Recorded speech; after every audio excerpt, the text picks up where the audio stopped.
Hello and welcome to Superpower Broadcasting. Thank you for being here tonight. I'm Kevin Castley. Tonight I'm joined by, you all know him, Reese of Nightmare Fuel. It's going to be a shorter stream, which is rare, but I do need to be up fairly early, so we are going to keep it relatively quick. We basically, we're just doing a quick stream here. I just wanted to say, if you haven't done so yet, be sure to join us over on Twitter because that's where a lot of the real social media war stuff happens. Because sure, we upload videos on YouTube. Reese has uploaded hundreds of videos. I've uploaded hundreds of videos. We do response videos. We do all kinds of streams. We do all kinds of stuff. But Twitter's where it happens in basically real time. It takes time to sit down, make a YouTube video, edit it, or in my case, I usually do the streams at night. But something happens, drama, etc. That goes down on Twitter. And so if you join the Hot Gang on Twitter, you can help like our stuff. You can join our community. Even, if you're a true hawk, you can join our elite little chat. That'd be dope. And and we have each other's back. We were talking about this before when they came after Suzuki, for example. We chimed in, we had his back, and we destroyed them. So with that, we're going to go to Reese now. How's it going, Reese? It's going good, man. I've obviously been on a lot because of all the drama, but unfortunately, when you're on hiatus, you do miss you miss the chance to discuss a lot of the news cycle, and that's not what we're gonna do tonight, obviously. But no, I think that it's great. I don't know why people wouldn't be following us on Twitter. That is, I'm more active on Twitter than I am on YouTube, and that's always been the case, really. So, you should definitely do that, and you should check out the thread of simps that have built around Mr. Castley here. Very funny. Very good. Yeah, it's crazy, really. It's absolutely crazy. No, it's fun to see. Like I was saying before, I appreciate a lot of the memes. We had, some I know there was one of the e-girls, basically a bunch of e-girls came around and started simping for me earlier. So that was fun. That was fun times. I know I've talked about before how I found simp culture to largely be degenerate and kind of repulsive and everything. But you know what? I'll take it. So. Not when it's for me. we actually have Sarah in the chat. Oh, that's true. And we have Wyatt. We got the biggest supporter of the channel right now. Wyatt's the original simp. Well, I mean, we help out each other with that. I hype up his work. He hypes up my work. He's dope. We got of course Sarah here, who's she's one of the original e-girls that came around to the hot community. She's actually like kind of a neocon, so that's based. And we got Preston Ryan, neocon ghoul here. We got another neocon ghoul in the chat. That's dope. It's dope. Base to see. So the ghouls have a mass. It's not even Halloween. It's the ghoul concentration of ghouls. Dude, see, this is the thing. We're ghoulish every day. If anything, on Halloween, we would dress up as Brainlet Ben and Kremlin Kyle and go around and talk about why can't we be friends with the communists? Well, yeah. Give peace a chance, man. Give it a chance. Give peace a chance. I mean, it's not even real communism. Come on. Oh man. It's to me it's encouraging, and I think that it's validating for a point that I've tried to make many times. I think that a lot of people really do fundamentally agree with us, and sometimes that makes them uncomfortable. Obviously not people who are overtly agreeing with us, but I think back on your debate with Liz, your one-sided attempting to communicate with a brick wall for 2 hours. But so that happened. But to me, a lot of what was discussed there, it felt very It felt like she was very desperate to disagree with you on anything. And then you couple that together with their misrepresentations on Twitter later. They try to portray you as like nuke crazy. Oh, he wants to nuke Russia. He wants to nuke China. He just wants to nuke everyone who's not America. They wanted to portray you as like a diehard monarchist, and they were the true liberals, the true neocons who would what a dismantle your gotcha. monarchy. What a gotcha. What a gotcha. I just wanted to say about that. That was going into this. That was one of her gotcha points was, hey, you put out a meme tweet where you were basically kind of, responding. Well, she didn't know about the whole thing with Jay, but she saw the thing where I was like, hey, man, just taking some pills, taking some thoughts. The whole thing was an obvious meme, but she's like, oh, I know, I'll out neocon him on this. And I love the line, of course, about how, I'm going to say right from the get-go, foreign policy is not my forte. It's not something I know very much about at all, so let's not discuss that or anything. Now let me grill you on what you would do about North Korea.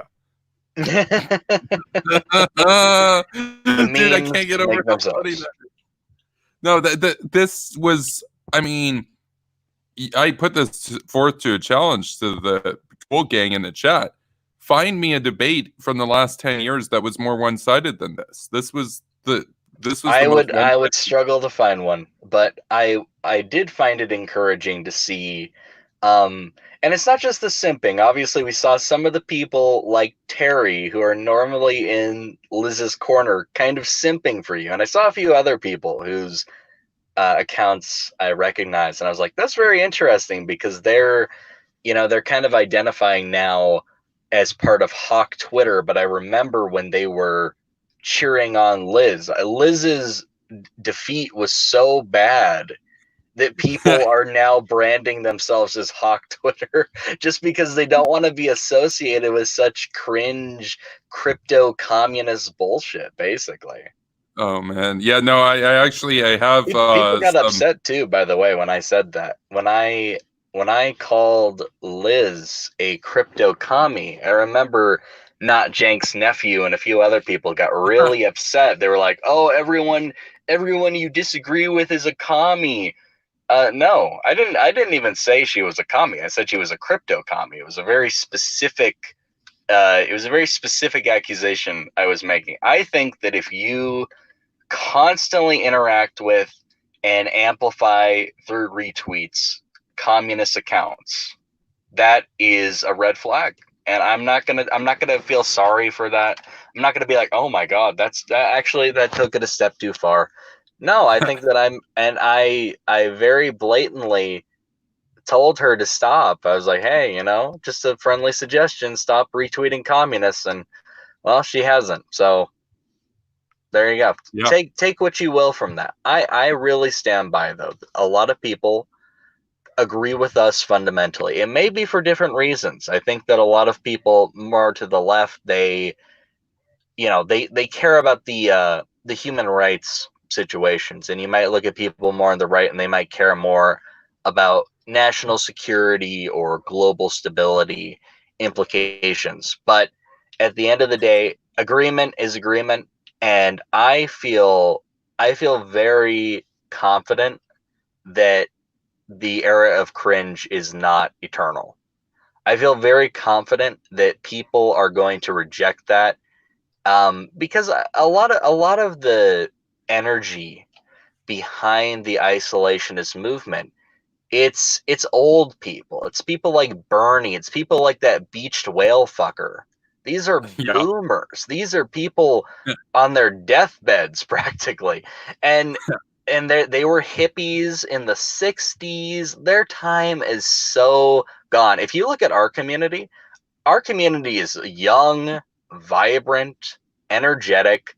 There's not an old person in sight. It's a bunch of young people who, we were kids during the last real neocon renaissance. So I have no connection to that. That happened, and it's not like people can say, oh well, you just fell into propaganda. No, I was a kid.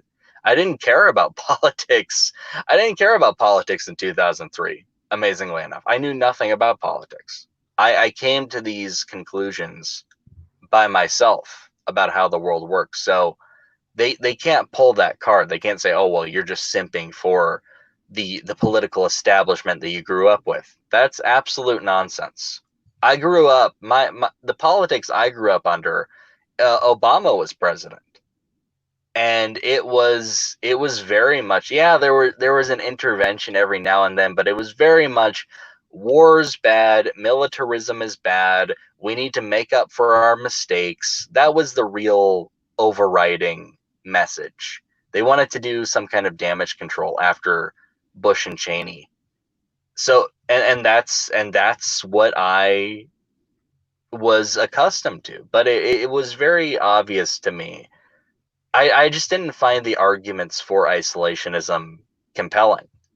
People would say, well, yeah, they would get offended by statements as simple as bomb Iran. They were like, oh my God, that song is so offensive. It's a fucking John McCain. And I'm just sitting here thinking, like, my whole life, from the moment I even gave a shit about politics, seeing this amount of outrage to a statement like that and thinking, why is that outrage? Like, why is that bad? How does that even make sense? Why would I be upset if Iran, a terrible country with a terrible government, got bombed? Why would I, of all the things to be outraged at, I would rather someone get upset over something of no consequence. It never made sense to me. And I'm glad that a lot of people agree with that. I'm glad even people who might be a bit of a contrarian, they might try to position themselves as our opponents, but really it's just they were our opponents because it was trendy. Because, oh, Liz was this new hot thing. Well, Liz, here's the thing about Liz. Liz got a lot of popularity for supposedly being a neoliberal. She was the e-girl for neoliberal Twitter, except she's not really a neoliberal. She's actually very much ideologically opposed to neoliberals. She's a social democrat and a crypto communist. So she was going to get kicked out eventually. And then she took credit for, oh, I broke this community in half. And that really was, it's the downfall of her niche spot, because Liz, that was what she had going for her. Liz doesn't have enough personality to just be Liz. Oh yeah, I'm Liz, and no matter what, political flag I'm waving today, people are going to follow me. Well, your Patreon money is drying up, so I don't know if that's exactly true. I wouldn't bank on that. I wouldn't bank on the idea of, oh, I am so personable and I'm so charismatic that no matter what I believe, no matter what I say, people will simp for me. Debatable. Not really. Well, people have a new object onto whom they can simp now. So Yeah, I say check out the Hawk simps, because they're hotter and smarter. So they already have two things going for them that Liz doesn't. Yeah, for sure. We got Peach Padme in the chat, going by Sarah Castley right now over on Twitter. She writes, "Commie Liz strikes again." Nukes are scary. I love I love these memes. Nukes are spooky. Spooky nukies. Spooky nukies. Dude, spooky nukies. That's a new meme. There's another rhyme. Put it on a shirt. There's another rhyme. Oh, good stuff. There's another rhyme. Oh, I came up with another one earlier today. We were talking about how in the wake of the new memes going around, making the rounds on Twitter this evening, about how our opponents, the pigeons, were fuming. Well, they're not just fuming. They're fuming and dooming. So it's not a good time for them. Don't ask them if they're all right, man. It's fitting, because they're a bunch of doomers, honestly. A bunch of nihilists, pessimists, I feel like a lot of those of the like Liz type accounts are 5 seconds away from tweeting, "What is life? No one cares about me. Everything's falling apart." And it's just like, Reese, oh, shut up. Reese, we've got some dank memes in the chat gang right now. We have Virtua Bra DX who writes, "I am become Vishnu, destroyer of Liz's." We have Uriel, of course, a reference to Oppenheimer. We have, of course, Uriel Suarez. He writes, "Spooky Nukies." He's found my Halloween costume. Wyatt, It was, I am become death, not I am become Vishnu. yeah, Major Gambert. Major Gabbard. Dude, there's so You many need memes. you need to show respect to Major Gabbard.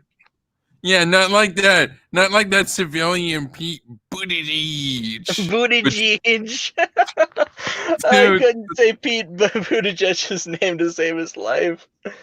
No, dude, he said Pete. I love the emphasis on Pete because it wasn't Pete, it was Pete Buttigieg. Buttigieg. No, but the way, dude, I love. Okay, like phonetically, the way we spelled it out in one of the hot chats I'm in on Facebook was like it was B and then U with the line right above the U, and then D, and then I, and then J, and then like 5 or 6 E's, and then another J. That's how you spell it. Well, of course, that's the it's kind of like way. Arabic. It's kind of like Arabic with like a Midwestern flair to it from America. Hey, you heard of that Pete Buttigieg? Yeah, basically that right there. Oh man. But we got Wyatt. He says, "No, I want it to be Halloween to make spooky nuke art." Well, everything we do is spooky, so it's always Halloween with the Ghoul Gang. So. No need to wait. Let's hashtag nuke art. Let's have a whole thread. No, I love this comment here. This is from Peach from Sarah. She writes, "Nukes bad because people die. That's why we shouldn't fire nukes at countries that have first strike policies." Oh man. Ooh. Ooh woo. It's look, it's just bad. We don't need to explain why. It's bad, it's scary. People dying is always the worst option. So fuck it. Basically. Yeah, I love how I had to say several times in that quote unquote debate. I'm like, because she would say, she's like, "But that's insane. But like nukes, but that's insane. You would use nukes." I'm like, okay, but they already have nukes. And it's like, that gets missed. And it's like I said before, I'm like, hey, look, if this was before 2006, we could avoid a nuclear war and all that. And she's like, I don't want to talk about 2006. It's like, oh, what a surprise. So. No, it's kind of relevant to the discussions being had, and it's the reason why is because of something I said in a previous stream. It's because we have certain windows of opportunity in which to act where a nuclear war can be avoided. And we here in this community, I think for the most part, pretty unanimously, are in favor of minimizing nuclear wars. Nuclear wars will happen, but we want as few of them as possible. We want them to be, we want them to be winnable, and we want them to be spaced out. We don't want them to be piling up. We don't want severe nuclear proliferation. It's already bad enough, and that's what we support. We've got Meisner. See? Yeah, Reese, he is the anti-Liz. I just want to say, Dylan Meisner is like the anti-Liz because he and I had some beef, and he came on the show, and we talked, and it was cordial, and we both had a conversation. He could speak, I could speak, and, we basically agreed to disagree on some stuff, and we agreed on some other stuff, and that's that. And he's right here saying depose Assad. That's based. So. Even the fact that he was willing to concede and say like, oh, well, these are things that we agree on is such a sign of maturity that the Liz simps don't have. So no, mad respect for Dylan Meisner, obviously. And we agree with that. Depose Assad. Like, well, that makes you a hawk. Like, you're welcome aboard. Like, we have common goals, and that's really the fundamental point. I believe in forming a coalition. It's a very politically diverse coalition. We're not always going to agree on everything, but we have a few common ground goals that I think are very workable, very common sense, and very necessary in that case. And we can debate about other things later.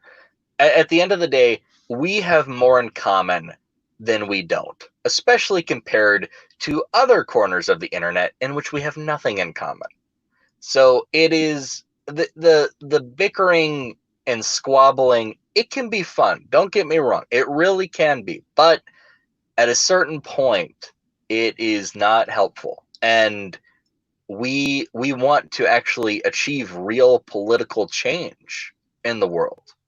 I think that I truly hope that we would see that. I truly hope to see a severe political reform in Syria within the decade, honestly, because within the year, hopefully, but hey, that's not going to happen. You know, we'll just say It's within the already decade. been a decade, almost. Yeah, Almost a well, decade.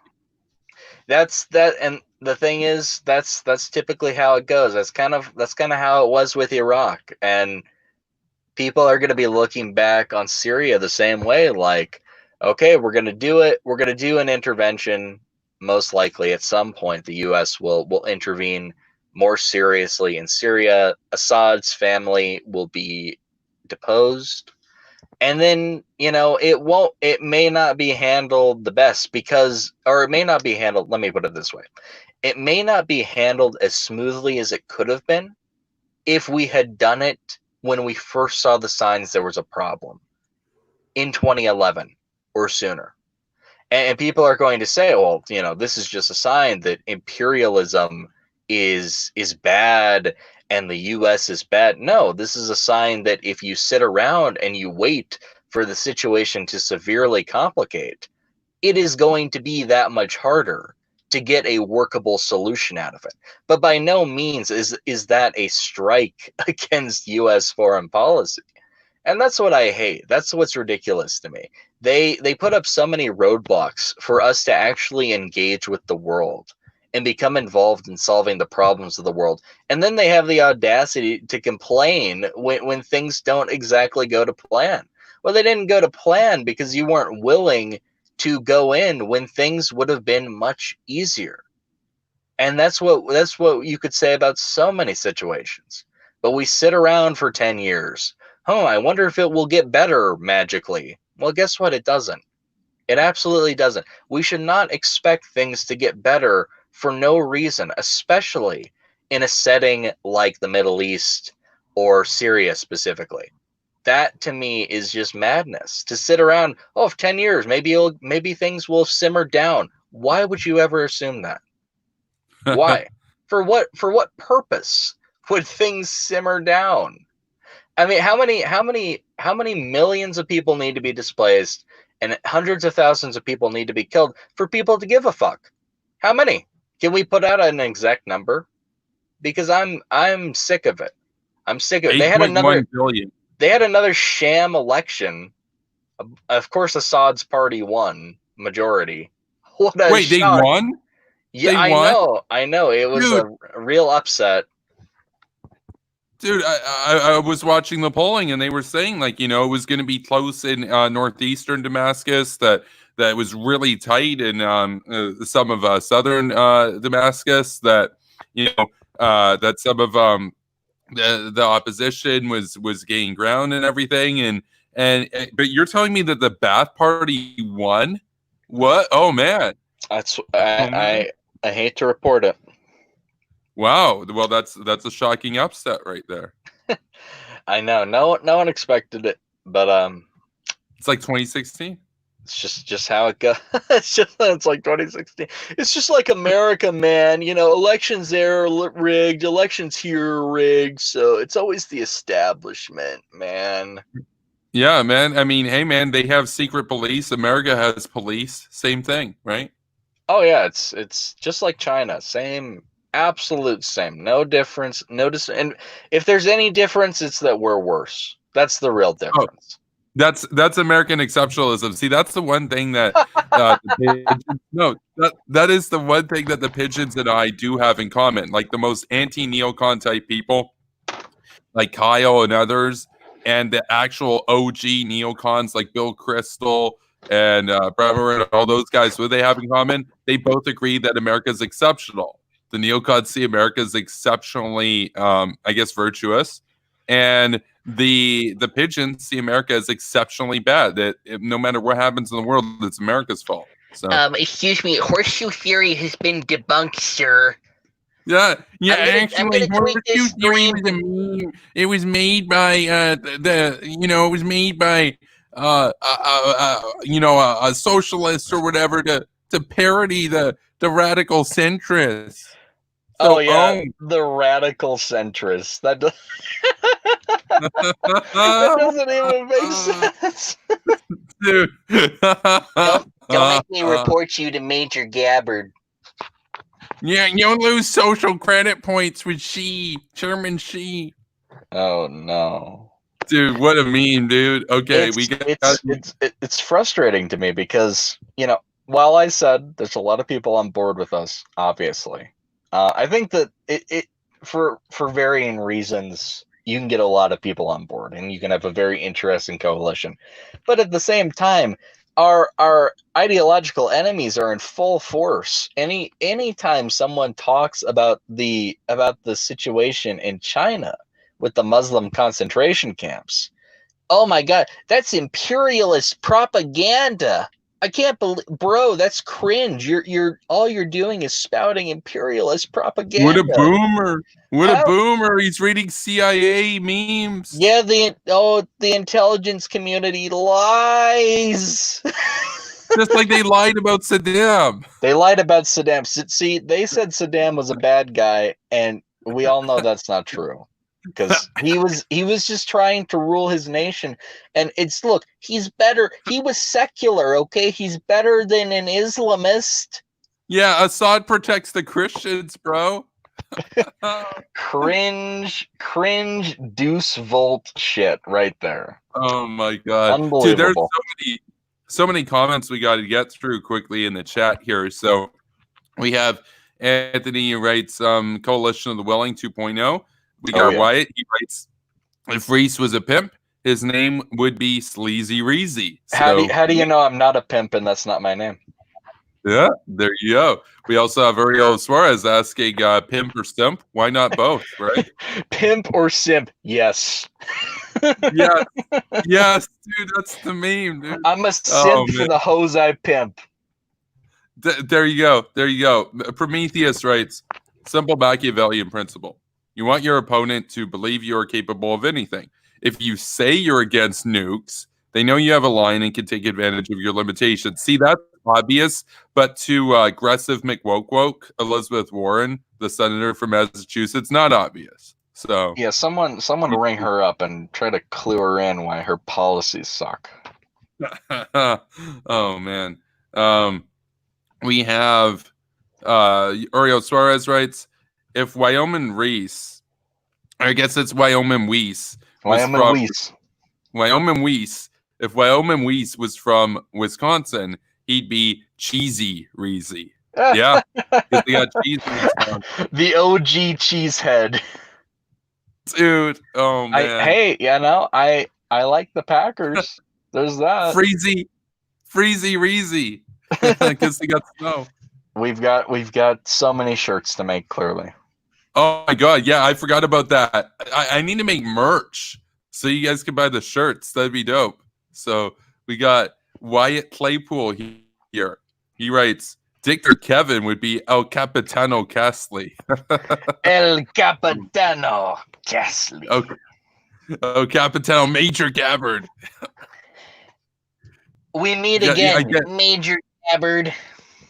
Yeah, no, see, if I was actually El Capitano Castley, the dictator of like whatever banana republic, everybody knows exactly who I'm inviting over to come and take a tour of the country. It's Major Gabbard. She's the only one who would, probably. Oh, they've got posters of El Capitano. The people must love him. Well, clearly. these very selected citizens will attest to this fact. Did you know that he got 100% in the elections? That's better than Cenk Uygur did. More popular than any U.S. president. So clearly, the U.S. leaders are divisive. They are incapable of uniting their people, the same way that El Capitano Castle is. Yeah, no, that's true. I won 100% of the provinces. Reagan only won 98% of the states. So there you go. There you go. Ronald Reagan, divisive warmonger. El Capitano Castle, hero of a united nation. Absolutely. Oh yeah, no, absolutely, absolutely. And it's like, I mean, I guess, unifier Castle. yeah, and that's the thing. It's like, I guess I would need like some sort of ideology or whatever. I guess I would have to go with you know, national what was the meme? What was it, like, national communist solidarityism blended with market fascism with anarchist characteristics. Go with that. I love those people who they say I'm a social democrat with tanky aesthetics. Yeah. And it's tanky like aesthetics, market socialist characteristics. That's like what Liz identifies as. She calls herself a social democrat with market socialist characteristics, which of course that phrase X characteristics, that's of course a reference to communist China. So because they of course call themselves socialism with Chinese characteristics, whenever you ask them, why do you guys have like McDonald's and stuff? So, they like to make money. Yeah, they like to make money. Yeah, they're communists, but yeah. they're not particularly good at it. It's I just find that so annoying. It's like at that point, because if you're it's so unearned.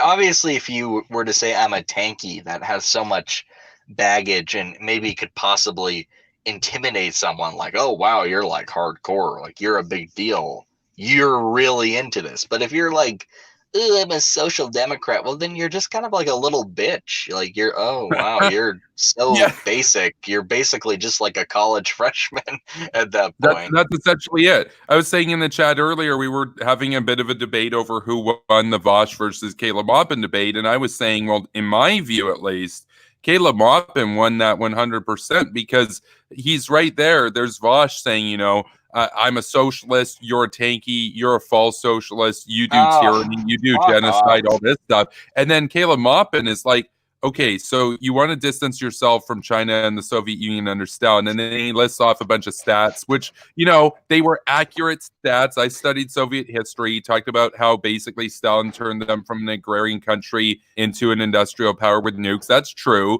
And he's like, but did a lot of people die and stuff in the process? Did he have to break a lot of skulls in the process? Basically, yes. And he tells Vosh, he's like, so how can you call yourself a socialist, but then distance yourself from the victories and some of the drawbacks of socialism? That was his question. Like, I know that this guy's a shill for Russia Today. He's a tanky. We agree on nothing. But at least he's honest. At least he's honest about what it means to be a socialist. So as opposed to Vosh, who says, I absolutely agree with that. It's weird to say respect, but I do appreciate the straight up tankies over people like Vaush who will, they'll say everything and they're like, oh, no, that wasn't real communism, even though he shills for Castro. I guess that was real enough. That wasn't as genocidal, so it's okay to make excuses for that. But no, I mean, and it's kind of like, what it reminds me a lot of? It reminds me of a lot of, intra-religious debates where you'll have like a more modern liberal Christian debating a more hardcore Christian. And maybe the hardcore Christian, they'll be in favor of upholding the Mosaic Law, which would call for the death of homosexuals. Obviously, this, in a lot of Christian countries, this is implemented as law.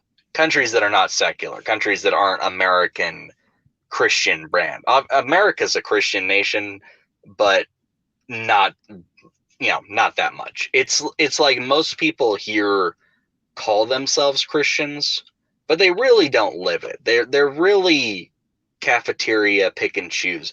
But obviously, if you had that debate, the more hardcore believer is going to win the debate because they're actually relying on a a non-cherry pick textual interpretation.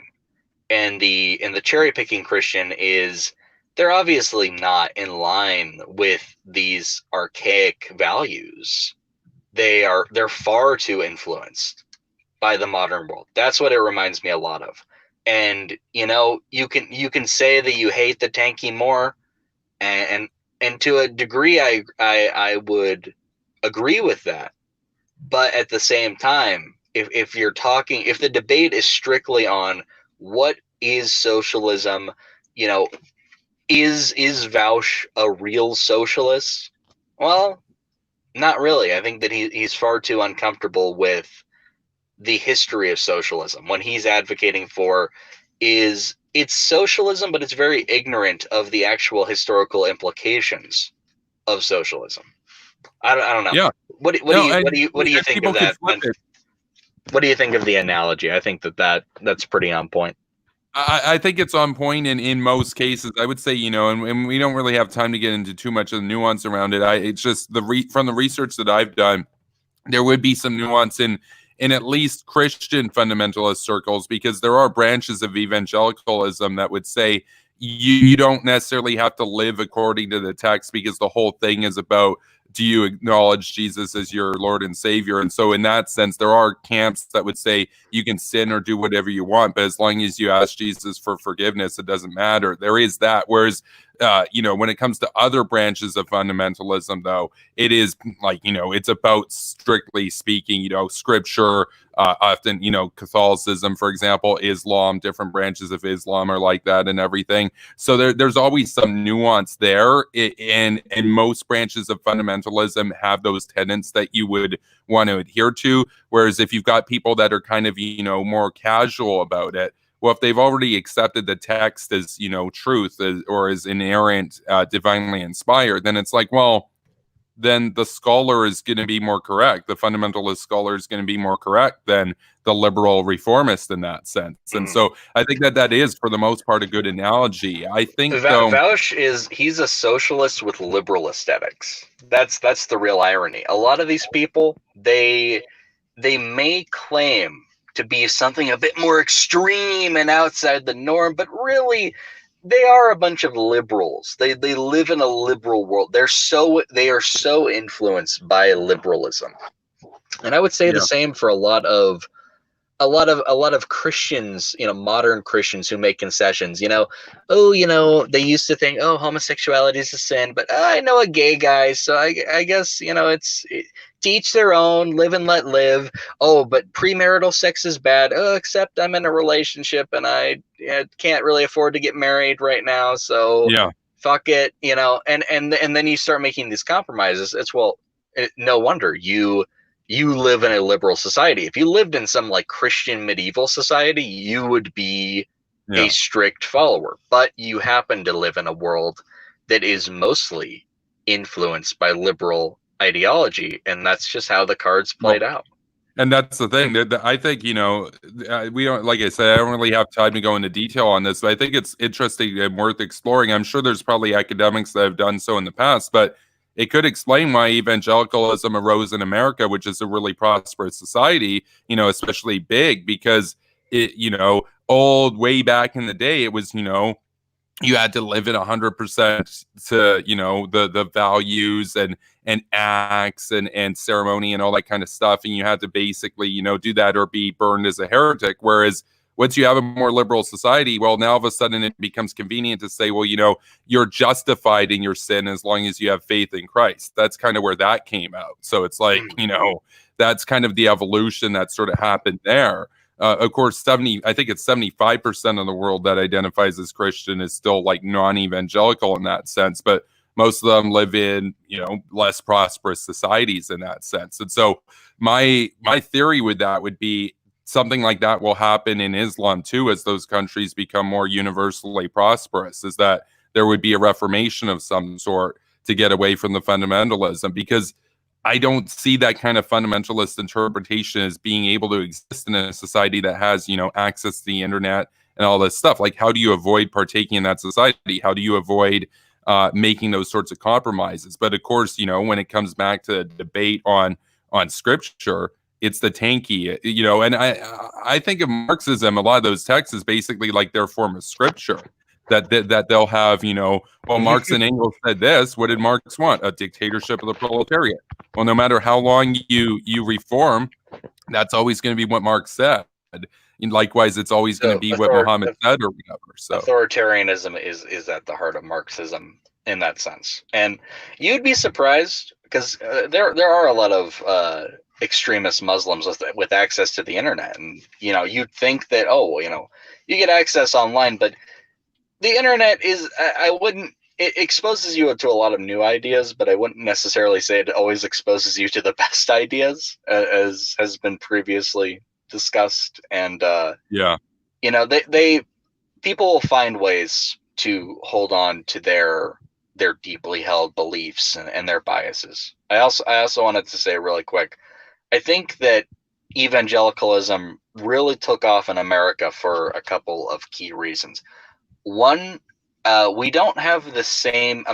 doesn't have the same authoritarian relationship with Christianity that Europe had. So it makes sense to me why Europe was so much, faster to secularize and wash their hands of that, because they really got the rough end of it.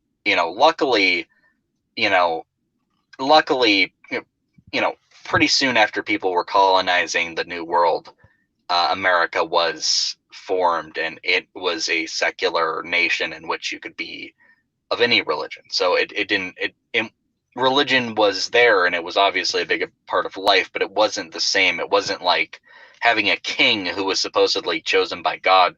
I think another big reason is because America was definitely the dumping ground for the religious zealots who were way too crazy for Europe. And people should really think about that. Keep in mind, this is like Europe in the 16th century or so, 16th, 17th century. The people who were too crazy for them came over here. Yeah, the Puritans. Yeah, and that's where that's our religious bedrock in America. And it's no wonder that when I think of like some of the crazier religions like Mormonism or Scientology, it's really no shock to me that they formed here, because there's a lot of there's just a culture steeped in pretty extremist religious ideas. So it doesn't surprise me in the slightest. Well, yeah, Mormonism is kind of even more so than evangelicalism, which has more widespread appeal throughout Latin America and Europe and elsewhere these days. Mormonism is more quintessentially American. I mean, the whole thing is America-centered. It's, Jesus came and spawned in America. This whole idea of, that the idea that the native North Americans were actually descended from tribes that came from Israel, and so America we was kings. Basically, yeah, we was Jews is basically what it is. And it's like this idea that it's the most sort of American religion that you could get in that sense. But I think, going back to the chat and everything, they are talking about merch. They're saying, I need Hawk merch. Why it says like Lord of the Rings, but Hawk's carrying away Putin and Assad. That'd be base. We have one of Nick Fuentes' fans here. He says, "Are you Jewish, Mr. Hawk?" So it's like, yeah, I've got the ears, but of course he can't see the ears right now. So white and Germanic as can be, my dude. Yeah. we've got KCA Randy here. He's somebody that I recognize the name. He says, figured I'd come listen to Kevin Fearmonger a bit before I crash. And then Wyatt's like, you don't watch his streams much, do you? And then Randy was like, often, actually. Hilarious. We have awesome panda dude. He says, I hate Caleb Maupin, but honestly, he's the logical end product of socialist and Marxist thought. Yeah, absolutely. And yeah, just be honest. Like, is that really too much to ask for? If you're going to advocate for Marxism, just advocate for Marxism. Don't attempt to sugarcoat it. They do that because they want to be, more palatable. I know that we kind of touched on something similar to this on a stream that Wyatt was on when he was talking about the Muslim Brotherhood. And, I think I drew a comparison to the Nation of Islam as well. A lot of people will look at them and be like, oh, well, they're dressed nice. What's the big deal? Well, sometimes you have to read between the lines. Sometimes you actually have to listen to the implications of what people are saying. And yeah, there's a lot of extremists who present themselves in a palatable way. And that's just how it goes. Obviously, they do that. It's kind of like Richard Spencer. yeah. He's not like wearing a wife beater, screaming on the side of the road. He dresses in a suit and he shows up on TV and he talks in a very calm way. Obviously, when he's off camera, he screams about the Jews. But when he's on camera, he's very cool, calm, and collected. And that's because he's trying to be a palatable face to ideas that are not palatable to the general public. And that's the way that I see Vaush. Oh my God, how could you compare Vaush and Richard Spencer? Well, I stand by it. You get what I'm saying. Yeah. No, absolutely. Absolutely. And that's the thing there, as just to kind of go back, I thought, it was an interesting sort of comparison though that you made to fundamentalism and the Marxists in that sense, because Wyatt's pointing out here that Vaush is like a big fan of capitalism, which is, in a way it is kind of true. I mean, he would say, well, it's necessary for the communist revolution, all this kind of stuff. But the dude is using the internet. The dude is, he obviously consumes capitalist products. Hassan Piker is way more just take one look at him. Vaush. Take one He's look got at a ring Vaush. on like every He's consumed a lot from capitalism. Absolutely. Oh, absolutely. And I like what you said about how they're socialists with liberal characteristics, because they would be, that's exactly it. You know what's happened to socialists with so-called liberal characteristics in the past? They were the first to die in the purges. Yeah, because they were seen as bourgeoisie. They were seen as too flamboyant. Oh, you're a bunch of homosexuals, aren't you? To the gas chamber, to the gulag. No, that's basically it. But they were the ones that made it palatable. They were the ones that made what Stalin would do palatable to a lot of the population. Zinoviev and Kamenev were some of the old Bolsheviks. They were the intellectual face of the movement with Lenin. Whereas Stalin, he didn't really write very much, and they made it palatable so that the revolution could happen. And then when Stalin took over, how did he thank them? Well, he had them rounded up and shot. And so that's what happens to the intellectuals. And so to say that, but Bukharin had a more tame version of socialism or whatever, it's like, yeah, and there's a reason he was shot. That's what always happens. It happened in Albania. It happened in North Korea. It happened in East Germany. It happened in Romania. And yes, it happened in Cuba. And even Vaush would acknowledge it, but he would say, yeah, but the scale was different. Yeah, that's because Cuba had, 5 million people? Whereas there weren't as many people, you dumbass. That's not even complicated, but the dude's obviously not too bright. And of course, it also happened in Latin America. It happened in Nicaragua. It's still kind of happening in Nicaragua. The socialist Sandinista government that's over there, that all the left likes, well, not all the left, but that a lot of the radical left like to say we're they didn't do anything wrong and all this stuff. They have an authoritarian leader who's for decades, they've killed indigenous populations that they deem are too conservative or whatever. It's basically a genocide that's happened in Nicaragua. The same thing happened in Burkina Faso. The same thing happened in the Republic of Congo, which sided with the Soviets. The same thing happened in Yugoslavia. The same thing happened in Vietnam. The same thing happened in Cambodia. By the way, our dear friend Noam Chomsky, Nutter Noam, he denies that the Khmer Rouge killed 3 million people over there. It's happening in communist China right now. It's been happening since the 1930s. Well, actually 1920s with the Communist Party over there. They got power in 1949. By the way, our friend Donald Trump congratulated them on their 70th anniversary not that long ago, and they managed to kill over 100 million people in 70 years. So not a bad average. Over 1 million people a year, not a bad high score. So the same thing happened. Where else am I thinking of? Where else was there? Anyway, you get the idea. There's been like 50 odd communist systems throughout, the last 100 years, communist states. It's been all tried. did purges. They all did purges. So it's so inherent to the actual system. It's not shocking in that sense.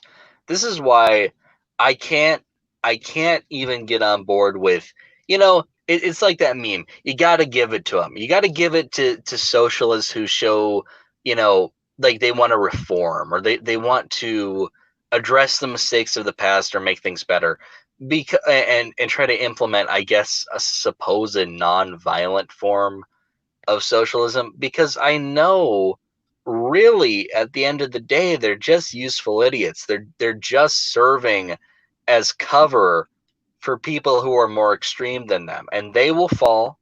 The more extreme, and that's how I feel about a lot of religious reform as well. There was a big push in the last couple of years to reform Islam, and this was obviously spurred by people like Majid Nawaz, who are very liberal, secular Muslims and atheists who supported this.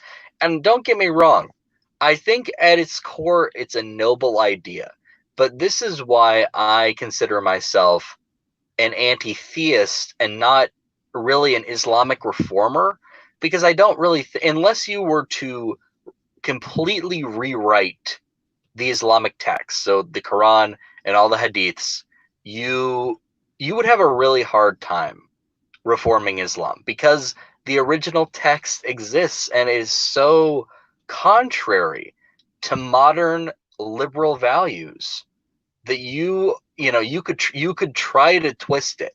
You really could. You could try to twist it into being something that reflected modern values, but it's a losing battle, and in my mind, it's not even a battle worth fighting. It's much better to just say, fuck Islam, I'm opposed to this system, I'm against patriarchal systems, I'm against archaic, barbaric systems, and I know when something's a lost cause. I know when I'm not going to be able to turn this into its inverse. And at this point, people should say the same about socialism. It's far too inherently tied to bloodshed to ever really serve a use to society, other than furthering the agendas of a few head comrades who obviously will, be greatly empowered and enriched by this change in power. But everyone else is fucked because of that. So if you think that the suffering of an entire society is worth a few head comrade swag, then socialism's for you. But for me, if you value a democratic society in which everyone is treated equally, in which everyone has freedom, liberal rights, then you should just stick with what we already have and work on realistic reforms to that pre-existing system, instead of calling for a revolution like so many groups of people have done before, and it never ended well. And usually, like Kevin has pointed out, the people who were the loudest calling for the revolution were the first ones to die, because they didn't understand the true push behind that revolution. They didn't understand that they were going to be viewed as the next enemy. Well, you know what? I may hate people like Vaush, but I don't want to see Vaush be put in a gulag. Vaush, you're free to be in our liberal capitalist society, and you have freedom of speech, and you can say whatever the fuck you want, and that's just how it goes. And you can gain an audience, and you can get Patreon bucks, and you can get simps, and you'll be fine. and we'll agree to disagree. I don't want Vaush to be in a gulag. Vaush doesn't seem to agree with that. Vaush is pushing for a system in which he's basically just self-destructive to the utmost. He's pushing for this system in which he, an obese bisexual man, is going to be the first one on the chopping block. You don't know what you almost want to shake these people and just scream at them. What the fuck are you doing, man? Are you suicidal? What are you doing? Think about this. There are 2 points that I want to make here. The first is when you talk about, and I've talked about as well, how this always happens in communism. There is one set of people that maybe you could give a pass to, and that would be the old Bolsheviks, because it was the first revolution. Maybe you could say, well, they didn't see it coming, and when Stalin had them rounded up and shot, it was a genuine surprise to them. And I'm sure it was also a surprise to Kim's comrades, and I'm sure it was a surprise to Pol Pot's comrades as well, but they didn't really have the same excuse, because in many cases they were aware of history and they could have learned from what happened to the old Bolsheviks. The old Bolsheviks were betrayed by Stalin, and you could say that it was an individual case of tyranny, and that's what Trotsky tried to argue. Even though if Trotsky had power, he would have had Stalin shot so that he wasn't a threat to power. And so that whole system, is Stalin evil in that sense? Well, yeah, but it's kind of a systemic problem, because it necessitates that whoever is the most brutal will rise to the top. And so that's my law in politics, is that the most brutal comrade always prevails. And so it's not even in that sense anything on Stalin, because if it wasn't Stalin, it would have been Trotsky. And if it wasn't Trotsky, it would have been Bukharin. And if they didn't do it and they were nice, there would have been a coup, and somebody more violent would have come to power. And so they wouldn't have been able to control the heels or the mechanisms of the party. And so the second point on this, which was about Vaush, think about this. Caleb Maupin, who's this weak, snarky, sniveling little boy, he would also be purged. He's a Tanki, and they would purge him because he's just a useful parrot. He just says things that Russia Today likes. He doesn't really have that much in the way of original thought. He would be out there basically regurgitating the Central Committee. And just like what happened with Yezhov, I always think back to Yezhov, because Yezhov was the head of the NKVD. He oversaw the Red Terror. He oversaw 660,000 or so people that were rounded up and shot between 1937 and 1938. And Stalin personally appointed him to head the NKVD, and he had all these quotas to fulfill. And he brutally carried out Stalin's purge for that 1.5 to 2 year cycle. What happened to him when Stalin decided that the Red Terror would be over, that he had made enough of a point? You know what he did? Well, Stalin obviously had read Machiavelli. Machiavelli talks about how there was a prince, I believe it was Borgia. I can't remember the exact family, but basically he had to basically make some unpopular moves. He had to rain down the law in the town, basically. And that wasn't good for public opinion. So what did he do? He hired an executioner to do it for him. The executioner, basically goes around, does torture, oversees, decapitation, all that kind of stuff. And then after the prince, I believe it was Borgia, decided, okay, we've cleaned up the mess. I still want to be a loved king. You know what he did? He had the guy who carried out the purge publicly executed, so that the people would be like, oh, the king saved us from the monster, even though the king was the one who hired the monster. But I think it was a prince. It was a princely state. Anyway, Stalin was obviously aware of Machiavelli had to say about that. He did that with Yezhov. Yezhov was purged. He was executed. What was his crime? Well, he was the one that was scapegoated for the purge, essentially. And then what happened after that? The people were like, oh, it's the myth of the good Tsar. They're like, Comrade Stalin has gotten rid of this evil man. It turned out that he was working with the Germans, and that's why all the terror happened and all this. And it's like, yeah, well, that's always what's going to happen here. That's what's always going to happen with these systems. And so we'll wrap this up within the next 10 minutes. But I do just want to say on all this, Caleb Maupin would get the Yezhov treatment. He would never be a true leader. He doesn't have leadership characteristics. The irony of all of this is that who would be the leader in a communist or socialist revolution? It would very likely be somebody who was flexible, adaptable, somebody that probably is successful right now. If there was a socialist revolution in America, it would not surprise me if somebody like Jeff Bezos became the chairman of the party. It wouldn't surprise me because he knows how to win in any system, basically. So you could take a look at what happened with Russia, where a lot of the people who became the leaders in the new capitalist Russia were Communist Party bosses in the old system, or they were entrepreneurs under the old system and rose to power in this system. It wasn't people who just studied theory or whatever. They were people who they knew how to work their way up, but they knew how to play politics and stuff. The problem with Vosh is that when Caleb Maupin grilled Vosh and said, well, there are all these examples of socialism that we can learn from and take pride in, from the Soviet Union to North Korea, etc. And Vosh was like, well, no, you're basically trying to impose history onto me. And he's like, my system is independent of history. And I'm like, I got bad news, dude. Like, that's not even possible. Nothing is independent of history. He was saying like, oh, no, mine's an anarchist system. It's like, okay, that doesn't work out very well either. Now, in fairness to Vosh, maybe he's right about it, that it wouldn't have turned into the Soviet Union where the people at the top purged everybody. What probably would have happened is that the system itself would be overtaken by a fascist system, like what happened to Catalonia, where the whole country falls apart if you try out anarchism. The point is that it wouldn't last. But, there was when it comes to the actual security of the nation, I mean, you'd be better off. It sounds weird to say, but it would be better off if he went full Stalinist. If you had an anarchist system, I severely doubt that the United States would remain one country. Yeah, no, it would be worse. No chance.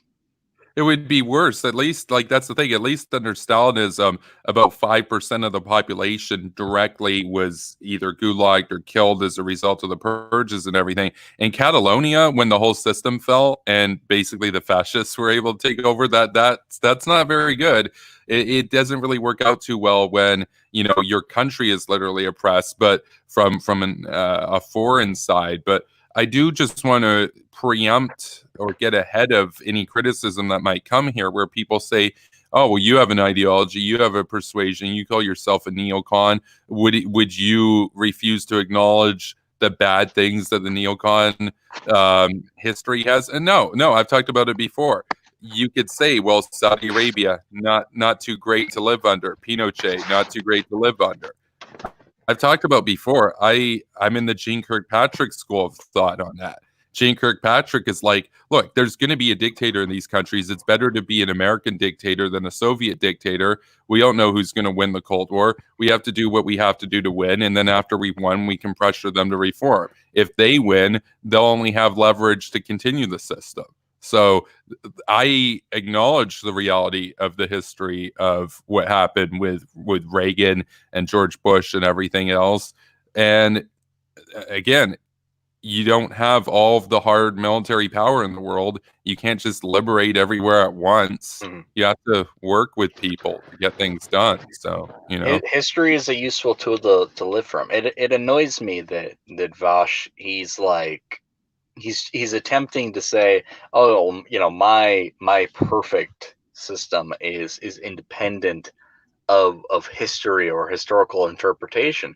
And that's just willful ignorance at that point. You really need to see how these things play out. And I think that what we advocate for, we can learn a lot from history. If 2020 hindsight, if we could go back and re-engage in some of these conflicts, I think they could have gone more smoothly, knowing what we know now. But Vosh he's not really willing to take that on board. He's not willing to look at the historical implications of what he's advocating for.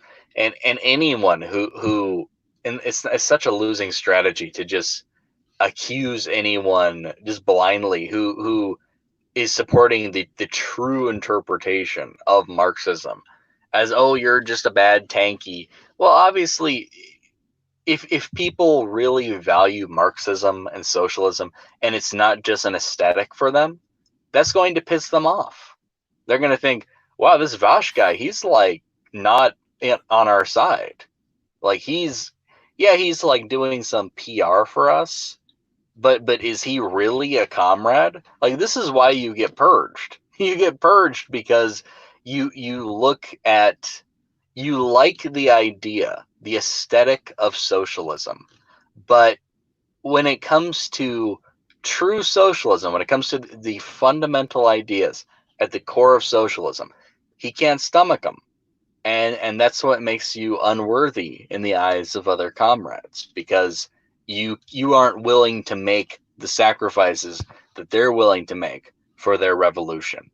And it's almost like he wants to, and this is very much a staple of democratic socialism. They want to basically kill the liberal capitalist system by 1,000 cuts. And it's this very slow process of incremental reform.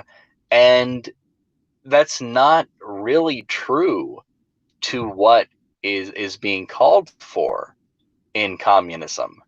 So that's that might get a few liberals or social democrats who are on the fence on board with you, but more hardline commies who are much more well versed in their political ideology than Vash, who does fucking streams and response videos, he's obviously going to lose that debate. And they're going to come out looking like, oh, they're the true defenders of Marxism. Well, because they actually are. I'm not saying that they're right, and I think that they arguably are much more abhorrent, but that's not really the point here. The point is who is actually arguing for a real form of Marxism and who's not. Yeah, well, and that's the thing, and of course, we will wrap this up in a couple minutes, but on this whole issue of who's a true comrade and all of this sort of thing, it is fascinating to me how it is oftentimes the weakest people that will want to overturn the system of law and order that we have. I see this on Twitter all the time. It's usually people that are like 90 pounds looking emaciated in their profile picture, and you look at their bio and they've got like roses and they got like hammers and sickles and they've got all these pronouns and everything, and you're like, and they want to literally overturn the system of rule of law that we have. They don't want to just vote for Bernie Sanders. They want to just throw the entire system out and go into the Lord of the Flies so that they can build their workers' utopia. And all of these people would be buried if a revolution of that magnitude took foot. Because Stalin, I've got news, dude. Stalin wasn't even comfortable with cisgendered women. He hated women. How do you think somebody like him would handle this whole sort of like, try to identify as many, pronouns and stuff as you can? They would all be considered liberal bourgeois degenerates and promptly dealt with, right? So if they got their way and were able to get rid of the power that we have in the rule of law system, you can either play by the rules that we have right now and make some changes and vote for Bernie in a primary. And if you lose, then so be it. Vote for the most progressive candidate then, which is Joe Biden right now. Or you can go the Vosh route, and which, by the way, he's supporting Biden, but he also wants a revolution. And it's that kind of revolution I mentioned before. Treatment. You could get the Bukharin treatment. So it's revolution with a liberal aesthetic. Like it's basically using the democratic system right now as a Trojan horse for way more radical ideas than are accepted in the mainstream, democratic circles. And to a lot of people, it's effective, but I recognize it for what it is very blatantly. And it's not. I'm not impressed by it. I'm not impressed by this. They would almost chalk it up as reform, like, oh, I'm a communist, but I'm willing to compromise. I'm willing to compromise and support a liberal. Well, yeah, you obviously will now because liberals are running the system. So you have to, if you want any hope of being taken seriously, you have to butter up to the liberals. But if you were in charge and you had your way, what do you think would happen to people like me? What do you think would happen to people like Joe Biden? And what do you think would happen to people like you? Well, that's the thing. That's the thing. The other scenario here is, let's say somebody like Vosh or whatever doesn't actually die right away in the power struggle. Let's say by some miracle he manages to come out on top. And you know what would happen? This is what happens all the time, because it's not like Stalin thought of himself as a bad guy. He would be like, "Oh crap, this comrade over here, he might be making moves against me. I'm going to have him rounded up. I'm not the bad guy here. I still want to make my, anarchist utopia vision. But if I'm going to do that, I have to stay in power. So we have to get rid of these guys so that they can't be a threat to my base." And would you look at that? 52,000 people killed in the first round of purges. But hey man, we're still going to make the utopia happen, right? Because now I survived the purges. And you're like, okay, now it's the second round of purges and the third round of purges. And so you have to have power to make your vision work. But in order to have power, you have to compromise your vision. And so that's part of the reason why Brezhnev, Stalin, a lot of these guys that were really revolutionary in their politics were also extremely conservative in how they govern. Because, especially in the case of Brezhnev did a coup against Khrushchev because Khrushchev got too idealistic and he lost the support.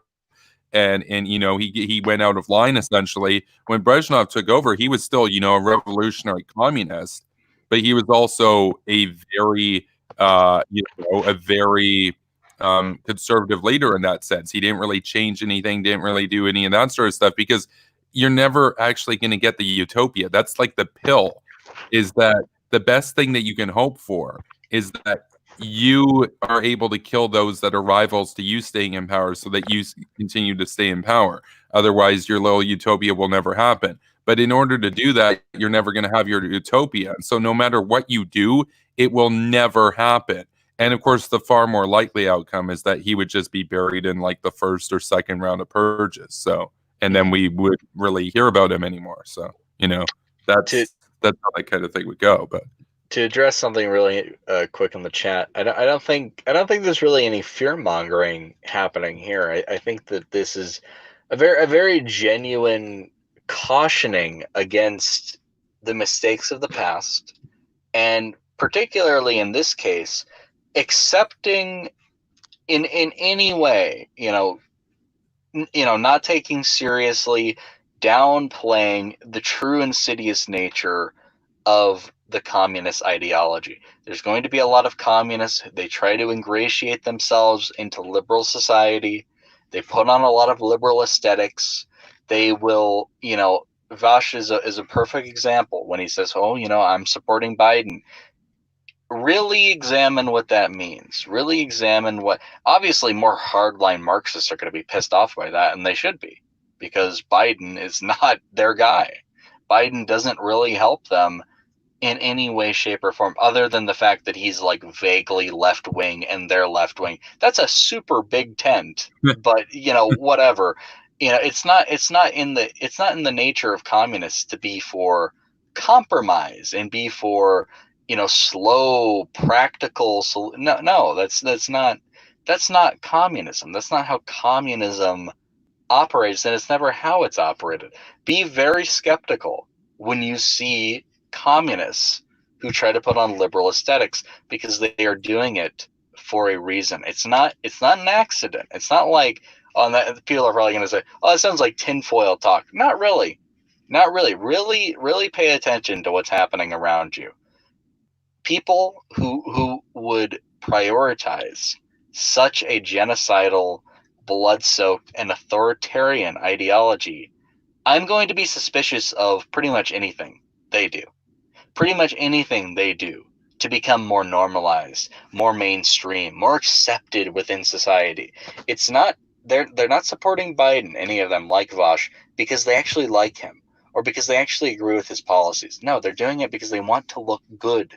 Oh, well, let's jump on board. The Bernie people look pretty bad right now. Let's try to ingratiate ourselves here. And then maybe we could pill people on our ideas. We can stir discontent in a new community, essentially. And no one will be the wiser. We won't be associated with Chapo. We won't be associated with the bad, Bernie bros that do harassment. We're a new breed. But really, they have worse ideas than all those people. And yeah, it is insidious. And I stand by that. I stand by that it's concerning. When you have an account as popular as Liz is, yeah, she's kind of fallen in terms of relevancy and has no Patreon support, but she still has a lot of followers. I become concerned when I see that account retweeting communists. I find that so frustrating because I am so tired for years having to see this kind of degeneration and devolution of a lot of people on the left, particularly social democrats, that part of the left, who are so incapable of self-reflection, who are so incapable of addressing problems within their own camp. And a big problem is that they become useful pawns and a cover for people with much more insidious ideologies. And they're not willing to counter them. They're not willing to offer a strong defense against those people. So it's no wonder that communists come to roost, because they're welcome. They're practically at home. And there's a lot more people around them, a lot of very vulnerable people, a lot of people who are, volatile. They're kind of on the fence. They're already not particularly bright. They're very easily manipulated. It is a communist bastion. That's what they like. It's the dark corners of the internet in which fungus grows. That is what the communists like. And I wish it was taken more seriously. I wish that it wasn't just brushed aside as, oh, Russiagate. Oh, that's fear-mongering. Oh, McCarthyism. No. Take a look. Read a history book. This is a serious. This is not a laughing matter. This isn't something to make a meme out of. The proliferation and belief in communism is very, very concerning. If somebody, it would be like one of those things. If I was talking to someone in real life and they kind of they started slipping some communist rhetoric into our conversation, and I knew this person, it would make me give them a second glance, because that's concerning. I'd be like, what have you been reading? What have you been doing with your time? This is not okay. And I'm tired of people downplaying it. I'm tired of people thinking it's not a big deal, because it really is. Am I concerned that there'll be a communist takeover of America tomorrow by the Antifa super soldiers? No, not really. But I am concerned about the future attitudes toward communism, because I do think it has an influence. I think that it would be very silly to assume otherwise, to assume that if a lot of people really didn't think socialism was a big deal, you might get to a point where people say, you know what, how about we give that a try? Everyone already seems to be in support of it. There we go. Yeah, I'm done talking. I'll let you wrap it up soon, but yeah. No, we will wrap it up right now. We got to wrap it up in the next couple minutes or so. I just kind of wanted to talk on that, which was that, when we're talking about this whole sort of idea of what's going to happen in terms of economics, in terms of reform and everything, and oh, Bernie lost. A lot of these people, they'll even admit on their own side that Bernie was far to the right of them, and that he was their compromise candidate, and so now they're going to choose their revolution. I just for me, when I see this stuff, it doesn't really worry me on any sort of microcosm. If I see somebody's a communist or whatever, it's like, oh, they'll grow out of it. But there have been dozens upon dozens of countries throughout history where idealistic and charismatic leaders such as Lenin and Tito, Hoxha, etc., were able to play to that desire for utopia and lead millions, tens of millions, and in case of Mao and Stalin, like hundreds of millions of people down a very, very, very dark road. And it's an irrevocable path, because once you step outside the confines of the rule of law system that we have here in the West, that we've worked, like over 1,000 years for, and which is truly remarkable. Once you step outside the protection of that system, which, as we mentioned earlier on, affords you the same protections as it affords us. That's Vosh, that's Caleb Maupin, that's anybody. You all have the same right to freedom of speech as we do. Once you step outside of that, though, and say, I don't want to give the neocons a platform to speak, let's do the revolution. Well, now you've basically set the determination for what is acceptable in the arbitrary hands of whoever is holding power at that point. And don't be surprised if the one holding power happens to be a shitlord or problematic, and they might not recognize the pronouns that you identify as, because, as I said before, it's the most brutal comrade who prevails. It is not going to be the most woke comrade. It is not going to be the most sensitive comrade. It's not going to be the comrade that has the most empathy. In fact, what's far more likely to happen is that the comrade that does prevail will literally have no empathy and be a psychopath, because if you are a psychopath, you would have an advantage in a communist power struggle. And so, again, you can basically, you can sell your soul and the fate of the nation, despite the evil centrists and the evil neocons and everything else, but it's not going to work out very well for you. And it's unfortunate that so many people, ironically, because we have such abundance and prosperity in our society, we've gotten so prosperous that people cannot imagine what it could really get like. They can't imagine what it's like to live in North Korea right now. They can't imagine what it would have been like to live under communism back in the day.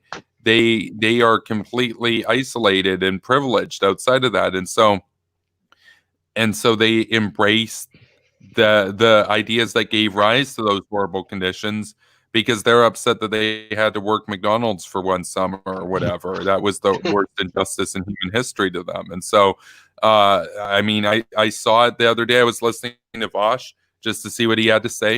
And he was saying how there was a viewer, actually, it might have been just the other day, and there was a viewer who gave him a donation and said, you really pilled me on socialism, because the other day I was working a shift, and it was a super stressful shift. And the whole time my boss was out fishing. So I'm a socialist now. And it's like, oh, well. It was probably their day off. Yeah. And it's like, well, I got news. The collective farm workers, the kolkhozes, they worked a lot harder than you probably did at Burger King. And their boss was smoking cigars in the Kremlin, staying up until 4 or 5 a.m., personally signing the death warrants for people in Great Terror. And you might think, well, wouldn't the dear leader, wouldn't he have somebody else do the list? No, see, that's one of the things. Stalin personally wanted to do the list. He actually signed all 660,000 or so warrants for those that were executed in the terror, because that's just what he would do. He would sign about 1,200 death warrants a night. Because he was sadistic and took pleasure in it. Because it was fun for him. That's exactly it. And so you were working while your boss was fishing, whereas they were out starving to death trying to meet their labor quotas, while their boss was literally signing their death warrants in the Kremlin until 4 a.m. in the morning. And you said that was just the other day, like complaining, oh, what a stressful shift. Like, dude, you're lucky to have a job right now. Like, oh, and that's a good point. Like really unbelievable privilege, and like that's the kind of shit, like I hear that and that pills me. I'm just like, what an ungrateful little bitch. Honestly, you should be grateful that you're working. You should, because there are people who aren't. There's people who are being laid off because of current conditions. You should be happy that you can put some food on your table. You ungrateful whore. Unbelievable. Fuck that. Yeah. Fuck that. Really? That is so disgusting. Fuck man. off with that. You pilled me on socialism because my shift at McDonald's was so hard. Oh, boo-hoo. We've all worked shitty jobs. Get the fuck over it. Yeah, see, that's I really, never endorsed like a genocidal ideology because I worked a shitty job. well, that's really what it comes down to, is if you're pissed off and bitter about your own personal life or whatever, your own shift, you're either going to become a tanky or you're going to become a fascist. I see it happen all the fucking time on Twitter and everything. Well, I'll take it And back to something I've said before. Why can't you people be fucking normal? Is it too much to ask? All I just want a world filled with normal people, a nice, calm world where I don't hear ridiculous shit that makes me question everything about someone. So you're having a conversation with someone, and then they start quoting Mein Kampf, and you turn yeah, and you say, excuse me, did you want to run that by me again? At what point did you just become irredeemable? At what point did you just give up on any attempt at being a functioning member of society? Because I'm up to my ears with it. Huh? See, ears? Meme? I'm up to my ears with it. Be like, is it too much to ask for people to be a little bit more normal? Oh no, that's boring. I need to be a Marxist, Leninist, syndicalist, anarchist with liberal socialist market values. Really? Why can't you just be a liberal? Why can't you just be a Democrat? Why can't you just be a Republican? Why are these things? Why is that more appealing than what's over here? well, Reese, there is the peacock theory of it all, which is that I'm going to have 26 adjectives in my political identity so that I could stand out and get a mate. That's kind of the idea with like the male. Who does that work for? Who? Well, who's getting the idea? You're getting more simps.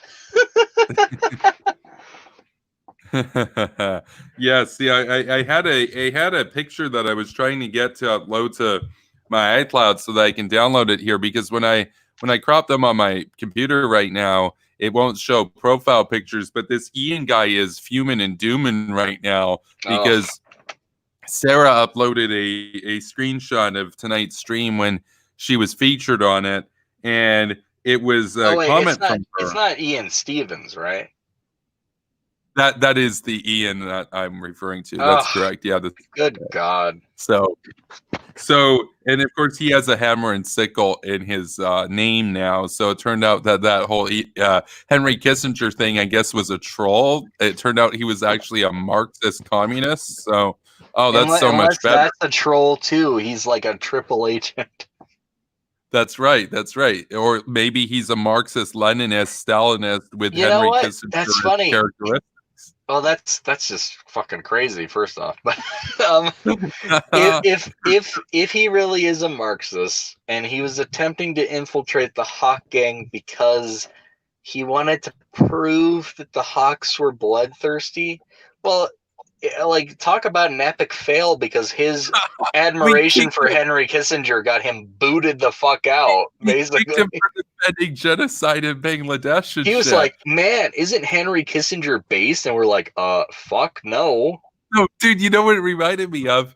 Reese, have you ever seen that meme? I forget which show. It might have been 30 Rock or something, where it's like, hello, fellow kids. And the guy's wearing a shirt that says music band with the AC/DC logo. It's just like music band. It's like the most milquetoast thing. Kids. That's it's Ian like, hello, Stevens fellow. Yeah, it's like you infiltrate the Hawk gang and you're like, hello, fellow Hawks. Let's go and bomb some brown people in the Middle East. It's like that. It's like, it's not going to work, dude. Like, it's obvious. What's he saying about Sarah? I'm curious. So basically, she posted a screenshot saying she's never laughed harder in her entire life because I featured her comment saying "Daddy Hawk, ooh woo," and Ian Stevens down there says, "Why are you encouraging this behavior?" And then Wyatt responds, "Triggered by liberty." Oh, I have it. get- I have it right here. I have it right here. It did load. I will upload it so that you can see before we go off air. I thought it was funny because this Ian Stevens guy, regardless of whether he's for Henry Kissinger or he's for Joseph Stalin or he's a Stalinist with Kissingerist characteristics, um, he is a true dirtbag. He is a scumbag, and people said they're like, why do you care so much that he leaked that's like what 2 sentence thing? It's like I don't care about the material. He leaks DMs. That's the point. This is and this he is the sent them comment. to Liz, correct? Yeah. So he helped Liz out. So Yeah, he's just attempting to defame people, and of course people will take issue with this guy. Then that is it right there. why are you encouraging this? It feels he's the kind of guy who feels like he feels to me like he would be very personally offended by simping of any kind. Like this very traditionalist, just he's terrible. Well, he's a Liz simp, if I recall. Well, that's just gross. Come on, man. I know, right? Come on, man. But come on, fellow men. You can do better. it's like, oh, we're just having a good night. Well, that's the thing I was saying before, like in the beginning part of the stream, that I generally find simp culture and simpery to be just a bunk and junk kind of culture. But like I said before, I will take it. I will take simps on my side. So yeah, no, I promoting the right messages. It's fun. Yeah, and it works. Yeah, it's fun. It's fun. Like we had some some simping going on Twitter. I've got some screenshots just before we close out. It was fun. It was fun. We had like, what's this one right here? We had one guy asking like, why are the e-girls simping for Castley? And then we had like down here, we got like, bunch of Hawk memes and stuff. We got, what else is there? Oh yeah, this one's only for Hawk Twitter. That's Sean Castley right there. Got all the Castley girls. Yeah, we got Tess Castley here. So she joined the Hawk Simp gang. So that's dope. If that's you really fun. want to be a simp, you got to put Castley in your Twitter name. Oh yeah, that's another. Somebody was saying earlier, they're like, well, like, how can I stand out or whatever, and all this sort of stuff. And I'm like, well, I mean, that you got to do that, but also it's like if you want to stand out, it's like, I mean, I only follow 99 people or fewer. So if I'm following you, then you know that you're like the queen of the simps. So I'll say that. But if you want to stand out, use more emojis. Whoever uses the most emojis. But I will say this: if you do want to stand out as well, get really hawk pilled. Don't just kind of be like, "Oh yeah, we should have intervened in Iraq earlier or whatever." I'm talking like intervention in North Korea and shit. So like, so. That's what really gets Kevin Castley going, man. Oh, there was a lot of the caw memes and stuff. That was fun. So I dig it. It's fun. Well, no, I usually say it like caw, like, which sounds much more sexual. Oh man, that's the mating call. It's the mating call of the hawk. No, but Wyatt says Kevin earns his simps, so yeah, there you go. I love Nick's comment. Every time y'all say Ian Stevens, I hear Even Stevens. That's what I hear too, man. Even Stevens. He's Even Steven. Oh. Even Stevens. Oh man. Oh man. Oh man, there were so many good memes over the last day. Like even just reading Wyatt's comment here, Kevin wants to put his boots up on Kimmy's desk. I'm recalled back to a meme. It was deleted. It wasn't a meme. It was a tweet that was deleted very promptly after being posted by one Sir Kanye West. He tweeted out. He tweeted out he wasn't having a good time, and he referred to Kris Jenner as Kris Jong-un. I thought that was kind of funny. So there was that. Oh my god! Honestly, I didn't even make that connection. I just thought that it was usual Kanye gibberish, but that's what the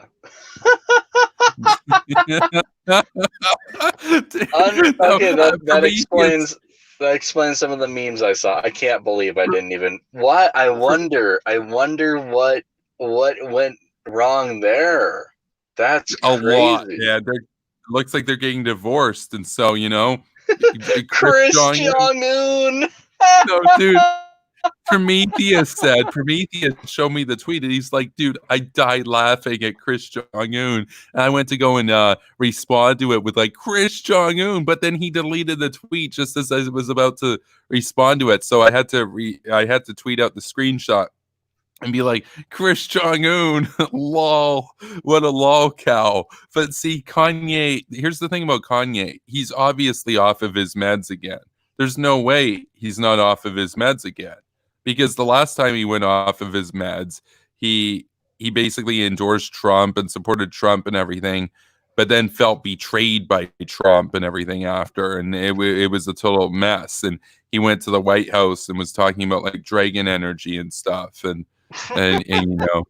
he did his campaign rally, and apparently he has actually registered in some states, but he's missed the deadline in others. And at his campaign rally, I watched a few minutes of it. He didn't even have a microphone. He was just like kind of yelling and talking quietly to a huge crowd, and he cried a couple times and stuff. And he talked about how he doesn't get 15% of Adidas deal. Adidas gets 15% of his deal, and all this kind of stuff. And just trying to hype himself up and everything. And he's got 30 million followers on Twitter, but you hate to see it though, because he's obviously in a bad mental state right now.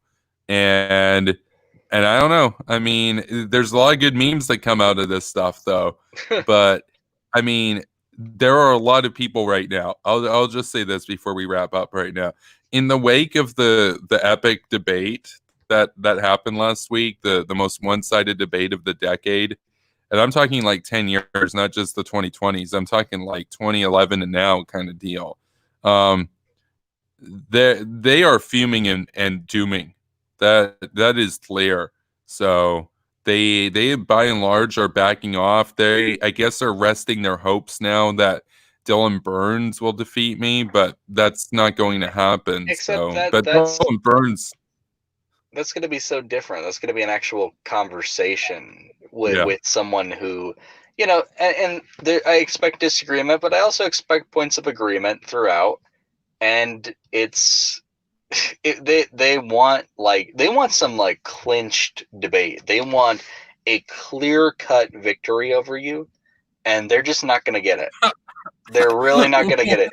They need to do better. So they can't keep nominating people like Liz. And Dylan Burns is a bad example too, because I don't think that he's going to be all that confrontational. I think that he's going to be mild-mannered and respectful and polite, and it's just not going to work out. You really have to they'd really have to go out of their way to find someone unique, and it would probably it'd be someone you wouldn't want to debate. It would be like a total douchebag, basically. Oh yeah. No, it would be like, debate the Ian Stevens dude. And I'm like, I'm not debating him. Like, because if Dylan Burns starts going like he turns it into a shit show or whatever, what do they think I'm going to be like? Oh, well, you suck or whatever. It's like, no, like. now I'm thinking back on when Liz was like, "This is going to be a total shit show. I'm going to destroy it." I'm going to upload that clip in the next couple of days, because I have her strategy session that she broadcasted live before the hour before the debate. That's going to be fun. And I've got a clip there where she responds to, I think it was Terry or somebody saying like, well, I heard that Kevin basically wants to, talk and try to be nice and everything and have a conversation. And Liz says, oh no, it's going to be a fucking shit show. I'm going to basically destroy him. So, I'm going to embarrass him. He won't show his face online ever again. Basically, that's what they were going for. And so they went, high risk, high return, and they took the high risk, got zero return. So, that's what and happened. she's not tweeting about you, as far as I can tell. She's not really tweeting anything of consequence. It's like a total. It's night and day, really. It's a total personality alteration, and it is fascinating to see. And it's also fascinating to see all these people who were kind of cheering on Liz, but now they're in your camp, and now they're much more amicable toward you. It's like, well, obviously that's a sign of respect. It's a sign that you didn't get embarrassed. You held your own. You defended what you believed, and they really had nothing else to throw at you. They really had no ammo. They thought like, ooh, let's dig up all these screenshots and we're really gonna prove like that he's crazy. He's a lunatic. Oh, he'll never stand by this. He'll just say it was a joke. And then you stood by it and defended it. And they were like, but that's insane. That's crazy. Nuke scary, Reese. Nuke scary. The very scary. That's insane.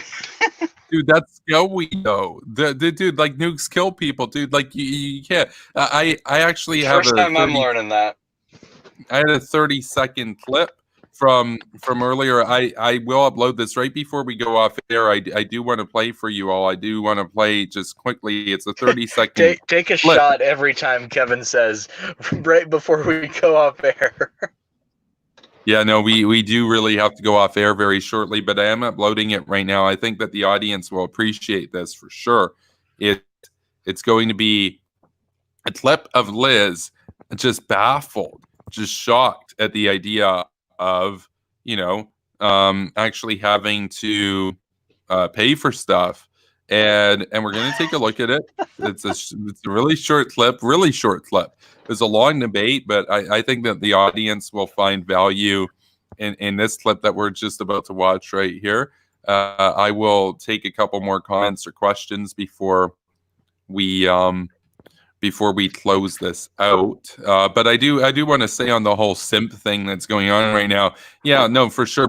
Part of it is a meme, but on the other hand, I have actually had some serious conversations with some of these people, and we never really would have talked about stuff or whatever, politics or anything, if if the debate had gone differently, So obviously, they recognized that Liz was a paper tiger, that she's not cut out for this line of work. So, No, not at all. I would, and like we were saying on a previous stream, I would be surprised if her account was active in a year or two. I would really be surprised. I'd be like, what's the point? Why are people still hanging around? It doesn't seem, there's no reason behind that. And wait, what a wagon for Ian Stevens to hitch himself to, honestly. Like, that's like basically tying an anchor around your chest and jumping in the ocean. That's Ian Stevens in a nutshell. Yeah, Ian. Stop encouraging right this. What's wrong with you? What a whiny little cunt, honestly.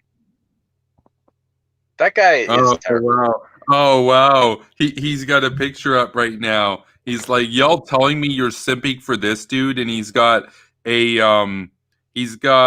a picture of me from 2013 when I graduated high school, and it's got like watermarks and stuff on it or whatever. He's baffled. He's fuming right now, actually. He doesn't even get it's kind of a meme to begin with. Like, dude, contain your jealousy just a little bit, really. Why won't the ladies don't like me? But you like Kevin? It makes no sense.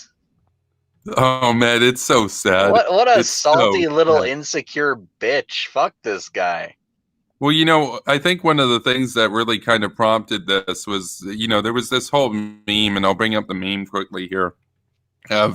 This one's an old one. It's an old one, but a good one. We're gonna bring it up. Just it was this one right here. Are you a simp? No, I'm a hawk. So if the person that you're asking is, not a simp, well, that only leaves one option left. Well, you can simp for them, right? So, Absolutely. Obviously, with Ian's a simp. So he's a simp for Kissinger. That's for damn sure. Yeah. I mean, he's calling himself a Marxist Bidenist right now, which leads me to think that he's a troll, but you never know. But which basically makes him as useless as Liz. Like, yeah, how about you? I'm so tired of this. Like, oh, I'm trolling my beliefs. How about you just say what you believe? Otherwise, shut up. And I don't actually care. You're not funny. You're not clever. You're painfully insecure. You contribute nothing to the discourse. You're even your like hawkish takes that I can get on board with are such a basic bitch level garbage that like anyone could state, really. They're saying you can't tell me that's not H.P. Lovecraft to the picture of me from high school. Oh man, that's hilarious. Hey, the dude literally did. That's a compliment, damn it. That's a compliment. Yeah, wasn't Lovecraft like tall and swaggy? He was he could pull off a suit. Let's make it clear. Lovecraft, he always dressed to impress. Did he pay royalties to Fat Greg though? Well, this is gonna come as a shock, but I think Greg actually stole his idea from good old Howard. So Greg's got a few royalties he needs to pay, and I know that's the last thing he wants to hear after, I guess, his divorce or his. I think they got married before they split up, or they were engaged. They were engaged. Yeah. Engaged. Well, you got to take that ring back, dude. Oh, terrible. Yeah, well, I know somebody who can use that. The prolific anti-capitalist Hassan Piker. So Guantanamo Bay, he could use a toe ring.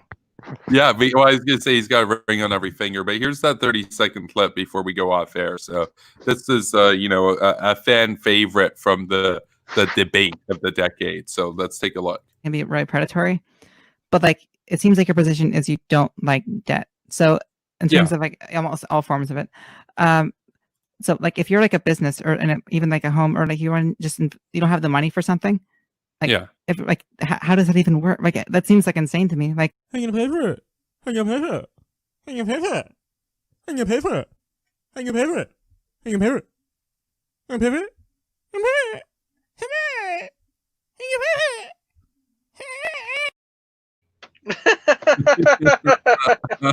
I love that's so funny. I like how I don't want to go on forever. I'll just make this tiny little point, but like she seems so baffled, like, well, if you don't have the money for something, how are you going to pay for it? Well, obviously you shouldn't be getting things that you can't pay for. Like that's like the that's the fundamentals of like math, the economy. If you can't afford something, you shouldn't have it. You don't just automatically deserve to have it. So it's so insane to me to be like, oh, well, you can't afford this. Well, how about we take out this IOU and it's going to accumulate interest over the next 30 years. And there's a possible chance you won't even live to pay it off, but fuck it anyway. We just give out valuable shit, cars, houses, college tuition. Oh, you can't pay for that? That's fine. That's fine. You can have it anyway. What a world we live in, man. I can't believe anyone defends that. Reason Vision was the one who commented that timestamp, and I appreciate it if he's still here. The timestamp, because I'm going to be making more of these short clips just for the fans and friends to laugh at and everything. And I appreciate that timestamps because I don't have the time to go through the debate time and time again to get out these clips. So I appreciate it. Reason Vision commented. He put in the annotations to that timestamp. He said, quote, "How do you even function?" End quote. That was the comment that he had over that clip. So, and that's insane. It's absolutely. She was baffled. Like, so if if people can't afford it, how are they going to get it? Well, obviously you have to earn money and save up for the things you want to buy. Like I wish you could do that for everything. If you broke this down and you applied it to just any general interaction, then the logic behind it would just fall apart. Like go to a store and be like, "Can I take out an IOU? I can't afford these groceries right now, but I'll pay you back later with interest." and obviously that's not going to go down. Well, I said but people will say, "Oh, it's different with these bigger purchases. It's different with college tuition. It's different with houses." And I'd agree, it is different. It's worse. It's such a bigger investment. It's so much more money to pay back. That's the kind of debt that absolutely buries people, and it's just being encouraged as if it's the norm, and it should always be the norm. That's what they say. Oh, well, this is how things have always been done, basically since the beginning of time, just barter culture, IOU, and that's why tradition should continue. Well, I say no. We can encourage a culture of financial responsibility in which people actually live within their means. They save up for not a bunch of luxury swag, for things they actually need. They move up in the world, and they have no shackles attached to them whatsoever. They are free. They don't have debt drowning them, and they are free to live their lives as they please with the money they've made. Is that a horrible world to live in? Apparently Dave Ramsey is like this satanic figure. Oh my God, he tries to encourage people to pay off their debts. What do you think the point of a debt? You're supposed to pay off your debt. Even if you're someone who advocates for debt, you understand. Dude, Reese, he's a grifter who tells people to pay off their debts instead of going bankrupt. Pisses me off so much. There are a few things just more concerning than that. For someone to encourage debt culture, it's basically like encouraging rampant, irresponsible credit card use. It's on par for me with like encouraging like hard drug use in terms of a bad life decision. Like you're basically telling people to ruin their lives, and you seem to think this is like self-righteous or is right side of history politics, and it's ridiculous. Absolutely ridiculous.